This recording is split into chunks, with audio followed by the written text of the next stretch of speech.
સ્થાનિક સ્વરાજ્યની ચૂંટણી નિકટ આવતા શહેરમાં રાજકીય માહોલ ગરમાયો છે। તમામ રાજકીય પક્ષો અને સંભવિત ઉમેદવારો મેદાનમાં ઉતરી પડ્યા છે અને આક્ષેપ પ્રતિ આક્ષેપનો દોર પણ શરૂ થઈ ગયો છે। આ સંદર્ભમાં આજરોજ વડોદરા મહાનગરપાલિકાના ચૂંટણી વોર્ડ નંબર 16માં કેટલાક કહેવાતા સામાજિક કાર્યકર્તાઓ દ્વારા આગેવાની લઈ વિસ્તારના પ્રશ્નો ઉઠાવવામાં આવ્યા। આ કાર્યકરોએ વિસ્તારના કેટલાક નાગરિકોને એકત્ર કરી ભાજપના એક હારેલા ઉમેદવારની તરફેણ સાથે વર્તમાન કાઉન્સિલરોને નિશાન બનાવ્યા અને વિસ્તારમાં કોઈ સુવિધાઓ નથી તેવી રજૂઆત પણ કરી।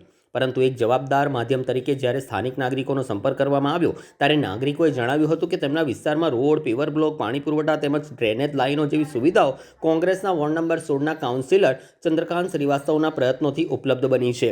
નાગરિકોએ આ પણ સ્વીકાર્યું હતું કે વિસ્તારના સુખ દુઃખના પ્રસંગો, ધાર્મિક કાર્યક્રમોમાં ચંદ્રકાંત શ્રીવાસ્તવ હંમેશા હાજર રહે છે। ઉલ્લેખનીય છે કે આ જ વોર્ડમાં ભાજપના 2 કાઉન્સિલર પણ છે, જેમાં સ્નેહલબેન પટેલ પૂર્વ સ્થાયી સમિતિના સભ્ય છે અને ઘનશ્યામભાઈ સોલંકી વર્તમાન સ્થાયી સમિતિના સભ્યનો સમાવેશ થાય છે।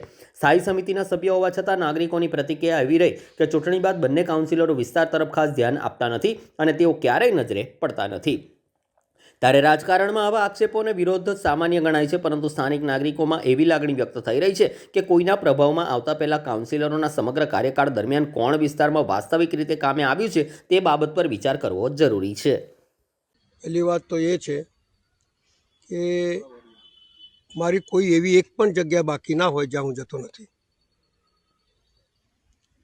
આ હમણાં ગરબા હતા ત્યારે માટી નખાઈ, બધું કરાયું એમનું, જરૂર પડી તો કોરિડોર્સ બધી નખાઈ, એ સિયારામનગરની અંદર મેં ડ્રેનેજ લાઈન નખાઈ, એ સિયારામનગરમાં પાણી લાઈન નખાઈ, પણ વર્ષો થઈ જાય એટલે લોકો ભૂલી જાય। સવાલ એટલો જ છે કે સત્તા કોની છે પહેલાં એ સમજે। હું કોંગ્રેસ અને ભાજપ કરો છો? સત્તા જેની હોય એને બોલાય, જેની સત્તા ના હોય તમારા માટે લડે છે કે નહીં એ જોવાય। હું તમારા માટે લડું છું કે નહીં? હું છેલ્લા 30 વર્ષથી સ્લોટર હાઉસ જે દુર્ગંધ મારે છે એના માટે લડું છું, સુએજ પમ્પિંગ માટે લડું છું। જો મને મારા વિસ્તારના નાગરિકોની ચિંતા ના હોય અને જો હું ચિંતિત ના હોઉં તો આ બધી લડાઈઓ લડું? સવાલ એટલો જ છે। કોંગ્રેસની તો 7 જ સીટ છે, અહીંયા 4 હતી, એમની તમે લોકોએ 2 કરી નાખી। તમને એવું હતું કે આ 2 જણ આવશે તો કરશે, પણ હવે તમે કોંગ્રેસ ભાજપ કરતા હોય તો એવી રીતે બેન કોઈ કામ ના કરે। કામ તમારો જે ચૂંટાયેલો પ્રતિનિધિ છે એ ઈમાનદારીથી તમારી પાસે આવે છે કે નહીં, એ ઈમાનદારીથી તમારું કામ કરે છે કે નહીં, તમારા વગર કે આવે છે કે નહીં, એ બધું જુઓ અને 4 માણસને પૂછો અને પછી જ નિવેદન આપો। જે નથી કરતા એમના માટે કશું બોલતા જ નથી। હું તો હજુ બી તમારી નિવેદન સાંભળીને જે મારાથી શક્ય હશે કરીશ જ, કારણ કે મેં મારા જીવનની અંદર ગરીબી જોઈ છે, લોકોની વેદના સમજી છે, લોકોની વેદનાઓને જાણું છું। આક્રોશમાં આવીને માણસ બધું બોલે, પણ ખરેખર રીતે કોણ કામ કરે છે કોણ નહીં એ તરફ આપણા અંતરાત્માથી પૂછી અને પછી નિવેદન આપવાનું। એ લોકો એવું કહે છે કે અમે ભાજપના કોર્પોરેટર પાસે જઈએ તો કોંગ્રેસના કોર્પોરેટર નારાજ થાય છે અને કોંગ્રેસના કોઈ દિવસ તો ભાજપના હું કોર્પોરેટર તો કોઈ દિવસ કોઈનાથી નારાજ થતો જ નથી। કોઈ બી વ્યક્તિ પક્ષાપક્ષીના રાજકારણ છોડી અને લોકોનું કામ કરે અને એમની વેદનાઓને સમજીને આગળ વધે તો મને એવું લાગે છે કે આ વોર્ડમાં સારું કામ થશે। પણ મતદાતાઓ એવું સમજે છે કે ભાજપ પાસે ગયા તો કોંગ્રેસ નારાજ થશે, કોંગ્રેસ પાસે અમારા ચારેમાંથી કોઈના માટે નારાજ થતો નથી, કોઈ બી કામ કરે।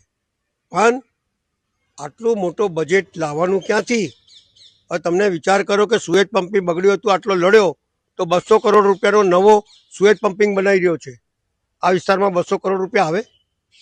14 કરોડ રૂપિયા સુએજ આપણે આના માટે લડ્યો, સ્લોટર હાઉસ માટે, એના 14 કરોડ રૂપિયા આપીને નવી પદ્ધતિથી બની રહ્યો છે, જેથી આ વિસ્તારના નાગરિકોને તકલીફ ના થાય। કારણ કે દુર્ગંધ એટલી બધી મારે છે કે કોઈ છોકરી આપવા માટે તૈયાર નથી। એટલે આ બધી પરિસ્થિતિનું સર્જન છે અને જ્યારે બી તમે ઘર લીધું છે ત્યારે જોઈને જ લીધું છે। તમે જ જાતે જ રૂપારેલ કાંસ પાસે ઘર લીધેલું છે।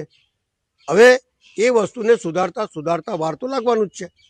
તો કોઈના ઉપર આક્ષેપ કરતા સીધી માંગણી કરે કે ભાઈ આ કરે છે, મારું ઘર હંમેશા ખુલ્લું રહે છે, ગમે તે વ્યક્તિ આવીને બોલી શકે છે। હું કોઈ દિવસ કોઈની વાત નથી સાંભળ્યો એવો એક દાખલો જીવનમાં ના હોય। એટલે બોલતા પહેલાં વિચાર કરવો જોઈએ અને